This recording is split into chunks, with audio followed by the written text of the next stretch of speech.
उत्तर प्रदेश से जो 10 सांसद राज्यसभा के लिए चुन करके जाने थे, उन 10 सांसदों में से 8 भारतीय जनता पार्टी के राज्यसभा में सांसद चुन करके जाने वाले। अब उन 8 लोगों में मैं उल्लेख केवल इसलिए कर रहा हूं जिससे आपके ध्यान में आवे, भारतीय जनता पार्टी एक ऐसी पार्टी है, साधारण से साधारण कार्यकर्ता को शून्य से उठा करके शिखर तक पहुंचाने का काम करती है। मेरे जैसा भी व्यक्ति, आप जानते हैं, 2012 में मैं पहली बार विधायक बना था, 2017 में उप मुख्यमंत्री और इसके बीच में सांसद बना, इसके बीच में उप मुख्यमंत्री, एमएलसी बना, प्रदेश अध्यक्ष बना। साधारण कार्यकर्ता, कल भी हमारे बहुत साधारण कार्यकर्ता जिन्होंने कल्पना नहीं किया होगा कि कभी वो राज्यसभा की कार्रवाई भी देखेंगे, लेकिन उनको भी भारतीय जनता पार्टी ने राज्यसभा का सदस्य बना करके भेजने का काम किया है। सूची आपने अखबार में पढ़ा होगा, उसका मैं उल्लेख नहीं करूंगा। मैं आप सबसे इतना कहने के लिए आया हूं, देश और प्रदेश का विकास सपा बसपा कांग्रेस की तिकड़ी कर सकती है क्या? नहीं, ये कभी नहीं कर सकते। गरीब का भला ये कभी नहीं कर सकते। किसान के उत्थान की बात तो कर सकते हैं, लेकिन 60 साल तक जो शासन किए हैं, 6 साल की माननीय मोदी जी के नेतृत्व वाली सरकार से हिसाब मांगते हो? 15 साल तक सपा बसपा ने यूपी के अंदर सरकार चलाई। अगर तुमने काम किया होगा तो कोई काम बाकी रह जाता? ये काम करने वाले नहीं, ये गुंडागर्दी करने वाले, ये भ्रष्टाचार करने वाले, ये गरीबों और मजदूरों का, कमजोरों का शोषण करने वाले, चाहे पिछड़ा हो चाहे दलित हो, उनको लूटने वाले। मैं आप सबको आज यहां पर ये कहने के लिए आया हूं, यह चुनाव आप 3 तारीख को अपने मतों का मताधिकार का प्रयोग करें, लेकिन 3 तारीख को मताधिकार का जब प्रयोग करिएगा, मैं आपको यहाँ पर कह करके जा रहा हूं, हिसाब लगा लीजिएगा पीछे के सपा बसपा की सरकार के और 3 साल की सरकार में हमारे जो विकास हुआ है, उस विकास की तुलना कर लीजिएगा। मैं दावे के साथ कहता हूं कि उनके 15 साल पर हमारा 3 साल भारी है। 60 साल तक कांग्रेस ने केंद्र में सरकार चलाई और 6 साल माननीय नरेंद्र मोदी जी के नेतृत्व में हमारी सरकार चली। मैं दावे से कहता हूं, 60 साल की कांग्रेस की सरकार ने अगर काम किया होता तो 6 साल में माननीय नरेंद्र मोदी जी ने जो देश के अंदर चमत्कार किया है, गरीबों के लिए हर दिन आपने कल देखा रेहड़ी पटरी लगाने वाले, ये पटरी में मैं भी दुकान लगाता था, मेरे पिताजी भी लगाते थे, उनके साथ बैठता था। अब 10,000 रुपया की क्या वैल्यू होती है? ऐसे लोगों को ऋण उपलब्ध कराना, कम ब्याज पर उपलब्ध कराना। उत्तर प्रदेश में लाखों ऐसे परिवार हैं जिन लाखों परिवारों को कल ऋण उपलब्ध कराने का काम, ऐसी अनेक योजनाएं, मैं उस पर नहीं जाना चाहता, आप सब उन योजनाओं के बारे में जानते हैं। मैं केवल आपसे केवल ये उल्लेख इसलिए करना चाहता हूं कि अगर हमारा लक्ष्य गरीबों के उत्थान का है, हमारा लक्ष्य किसानों की आमदनी बढ़ाने का है, हमारा लक्ष्य नौजवानों को रोजगार देने का है, हमारा लक्ष्य पिछड़े वर्ग को उस सम्मान के स्थान पर पहुंचाने का है, हमारा लक्ष्य अनुसूचित और पिछड़े और सामान्य वर्ग में भेदभाव किए बगैर सबका साथ, सबका विकास, सबको स्थान, सबको सम्मान देने का है, तो वो हमने इतने कम समय के कार्यकाल में करके दिखाने का काम किया। करके दिखाने, पूरा हिसाब लगाइएगा। आप तो प्रोफेसर साहब यहाँ पे भारतीय जनता पार्टी के प्रत्याशी के नाते आप सबका आशीर्वाद है। मैं इनके लिए आपका आशीर्वाद मांगने के लिए, सत्यप्रकाश पड़ी जी के लिए मैं आशीर्वाद मांगने के लिए यहाँ पर आया और इतना आशीर्वाद दीजिएगा। वैसे मुझे इस बात पर गर्व है, मैं देवरिया जनपद सहित मैं तो प्रदेश का भी कहा करता हूं, लेकिन देवरिया जनपद के मैं यहाँ के जिस भी चुनाव में आया हूं, जिस क्षेत्र में मुझे जाने का मौका मिला, आपने कभी भी मेरा मस्तक झुकने नहीं दिया और मुझे पूरा भरोसा 3 तारीख को वोटों को जब ईवीएम मशीन के अंदर जाएंगे आप कमल के फूल की बटन दबाने के लिए, और जब वोटों की गिनती के बाद परिणाम आएगा, तो मुझे पूरा विश्वास है कि जीतने के बाद मैं एक बार फिर आऊंगा यहाँ पर, ये जरूर मैं कह करके जा रहा हूं। लेकिन मुझे पूरा विश्वास है कि आप कमल के फूल को पहले भी खिलाए हैं, 2014 में खिलाए, 2017 में खिलाए, 2019 में खिलाए, 2020 तो या दुर्भाग्य से हमारे बीच में चुनाव आ गया, 2020 में भी खिलाइए, 2022 में भी खिलाइए और 2024 में भी खिलाइए, यही आह्वान करने के लिए आया। और ये सारे विरोधियों को क्यों भैया दर्द हो रहा है? अगर कोई अच्छा काम होता है तो ये सारे विरोधियों को दर्द होने लगता है, उनको लगता है कि जैसे उनका कुछ छीन ले रही भारतीय जनता पार्टी। अरे हम भारतीय जनता पार्टी के लोग हैं और हमारी पार्टी गर्व से ये कहती है कि हमारे लिए, हमारे दल से बड़ा हमारा देश है।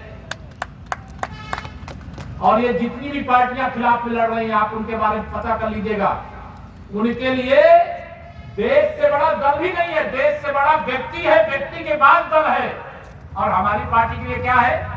हमारी पार्टी के लिए देश सबसे पहले है, दल उसके बाद है और व्यक्ति उसके बाद। ये अंतर दूसरे दलों में और हमारे पार्टी के बीच में है। मैं यहां पर काफी विकास काम हुए उसका वर्णन करूंगा तो मुझे लगेगा मैं सूरज को दीपक दिखा रहा हूं, क्योंकि आप देखते हैं विकास के काम को गतिमान बनाए रखने के लिए, इस क्षेत्र की जनता के उत्थान के लिए, इस क्षेत्र के किसानों के लिए, गरीबों के लिए, पिछड़ों के लिए, छोटे व्यापारियों के लिए, नौजवानों के लिए जो काम चल रहे हैं वो तेजी से संपन्न हो सके, उसके लिए जो विकास की जो यात्रा चल रही है वो प्रभावित ना होने पावे, इसके लिए मैं आप सबको आह्वान करना चाहता हूं कि आने वाली 3 तारीख को आप सब हमारे सत्यप्रकाश जी को इतने बड़े अंतर से विजयी बना करके भेजने का काम करिएगा कि मैं अभी मेरे पास पूरा हिसाब लेकर के आया था, उसमें लगभग 484 करोड़ रुपए के लागत के यहाँ पे केवल एक विभाग, लोक निर्माण विभाग का काम कर चुके हैं हम लोग। अब बाकी विभागों को जोड़ देंगे तो क्या हाल होगा आप समझ सकते हैं। विकास का काम तीव्र गति से चलता रहे, इसके लिए कमल का फूल खिलाना। भारतीय जनता पार्टी के खाते में यह सीट थी, जितने अंतर से थी उससे भी बड़े अंतर से यहां पर कमल खिलाने का काम करना है।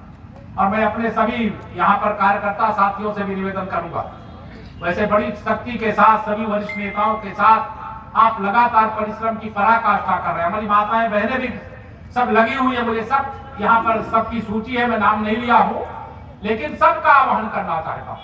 कई बार उपचुनाव में होता है कि चलो थोड़ा देर में वोट डालेंगे, हम तो जीत ही रहे, हाँ जीत रहे हैं, ये सर्वे की रिपोर्ट भी है हमारे पास कि हम देवरिया सदर को बड़े अंतर से जीत रहे हैं, लेकिन कोई कमी न रह जाए। पहले मतदान फिर जलपान। जिन बूथों को आपने 2014, 17 और 19 में जितने अंतर से जीता है, मैं अपने बूथ के सभी उन महावीरों को, क्योंकि आप सब हनुमान जी की तरह उनका सबका आह्वान करना चाहता हूं कि पूरी ताकत के साथ लगिएगा। जितने अंतर से 14 और 17 और 19 के चुनाव में आपने भाजपा का कमल खिलाया, उससे ज्यादा अंतर से अपने अपने बूथ पर, यह मतदाता जो है हमारा भगवान है। हम मतदाता के सम्मान के लिए, मतदाता के जीवन स्तर में सुधार के लिए जब से सत्ता में आए हैं परिश्रम की पराकाष्ठा कर रहे हैं और वह पराकाष्ठा आगे भी करते रहेंगे। देवरिया सदर के अंदर भारतीय जनता पार्टी का जो कमल खिले, तो जैसा अभी हमारे धर्मेंद्र जी, मैं सुना रहा था, मैंने केतकी जी का तो भाषण सुना नहीं था, लेकिन धर्मेंद्र जी का सुना। ये सदा ध्यान रखिएगा, माता लक्ष्मी जी कमल के फूल पर ही बैठ करके आती है। और यह भी भरोसा रखिएगा, चाहे वो दिल्ली के खजाने से लाना हो और चाहे लखनऊ के खजाने से लाना हो, मुझे पूरा विश्वास है कि 3 तारीख को आपके विधायक बनने के बाद, आपके आशीर्वाद पाने के बाद, चाहे दिल्ली के खजाने से कुछ लाना होगा और चाहे लखनऊ के खजाने से कुछ लाना होगा, कोई कमी नहीं रह जाएगी, ऐसा मैं पूरा विश्वास और भरोसा करता हूं। और यह विश्वास और भरोसे के साथ यह आश्वस्त भी करता हूं, पूरा सहयोग करूंगा, आपको चिंता मत करना, पूरा सहयोग करूंगा। इसलिए इसलिए जिंदाबाद जिंदाबाद जिंदाबाद जिंदाबाद। देवरिया में अच्छा बताओ मेरे भाइयों बहनों, कभी इसके पहले मेडिकल कॉलेज क्या बन नहीं सकता था क्या? 15 साल में बन सकता था क्या कि नहीं बन सकता था? लेकिन ये कब बनना शुरू हुआ? भाजपा के जब मोदी और योगी जी की सरकार के नेतृत्व में सरकार भारतीय जनता पार्टी की बनी तो देवरिया के अंदर मेडिकल कॉलेज बनना शुरू हुआ। या चीनी मिल जिसे कौड़ियों के भाव बेचने और भ्रष्टाचार करने के आरोप, पूरे प्रदेश के अंदर बहुत चीनी मिलों को बर्बाद करने का आरोप सपा और बसपा और कांग्रेस के खाते में है। हम उसकी भी लड़ाई कोर्ट में लड़ रहे हैं, आप सबको बताना चाह रहे हैं। वह दिन दूर नहीं है जब यहाँ की चीनी मिल चालू होगी और यहाँ किसानों के जीवन में खुशहाली आएगी। सत्यप्रकाश मणि जिंदाबाद जिंदाबाद। ये तो देवरावा, पूज्य देवरावा बाबा की धरती है। मैं वो तो सब दिव्य आत्माएं हैं, उनका आशीर्वाद सदा देवरिया के साथ साथ पूरे देश को प्राप्त होता है। मैं तो पहले जिस काम में लगा था श्री राम जन्मभूमि पर मंदिर निर्माण के आंदोलन का हिस्सा, परम पूज्य हमारे अशोक सिंघल जी भी अब वो आगे के वासी हो गए और उन्होंने पूज्य देवराव बाबा से आशीर्वाद मांगा था, कहा बच्चा जाओ पहले ढांचा जाए दो, ढांचा जाए दो के बाद फिर मंदिर जो वहां कुछ बचे ना चाहिए। ये बाबा पूज्य देवराव बाबा ने कहा था, आप लोग मालूम है नहीं मालूम है? और फिर वहां मंदिर निर्माण का कार्य भव्य तरीके से होगा। कोई कल्पना कर सकता था रामलला की जन्मभूमि पर भव्य मंदिर का निर्माण? हम सब लोग अपनी आंखों से देखेंगे, कल्पना नहीं थी उन लोगों की कि मुकदमा चल रहा है, कानून बनाने में बाधा पर बाधा है, समझौता हो नहीं रहा है।